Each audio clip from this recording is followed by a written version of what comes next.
കൂട്ടുകാരെ, എല്ലാ കൂട്ടുകാർക്കും മിഠായി കഥകളിലേക്ക് സ്വാഗതം. ഒരു അറേബ്യൻ റൈഡിന്റെ കഥ കേട്ടാലോ? കഥയുടെ പേര് കുതിരപ്പുറത്തിരുന്ന് കറങ്ങാം. അവതരിപ്പിക്കുന്നത് മനോജ് കുമാർ പുളയ്ക്കൽ. വൃത്താകൃതിയിൽ കറങ്ങുന്ന പ്ലാറ്റ്ഫോം, കുതിര, ആന, അരയന്നം തുടങ്ങിയവയുടെ ആകൃതിയിലുള്ള ഇരിപ്പിടങ്ങൾ അതിൽ കാണാം. കറൗസൽ എന്ന റൈഡ്. അറേബ്യക്കാരാണ് ആദ്യമായി കറൗസൽ ഉണ്ടാക്കിയതെന്ന് കരുതപ്പെടുന്നു. കുതിരപ്പടയാളികൾക്ക് കുതിരസവാരിയുടെ ആദ്യ പാഠങ്ങൾ പഠിപ്പിക്കാനാണത്രേ അവർ ഇതുണ്ടാക്കിയത്. 1861 തോമസ് ബ്രോഡ്ഷോ എന്നയാൾ ആവിയിൽ പ്രവർത്തിക്കുന്ന കറൗസൽ ഉണ്ടാക്കി.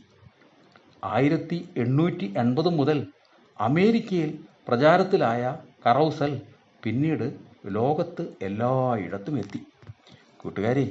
കൂട്ടുകാർക്ക് കറൗസലിൻ്റെ കഥ ഇഷ്ടമായോ? എങ്കിൽ പുതിയൊരു കഥയുമായി നമുക്ക് നാളെ കാണാം.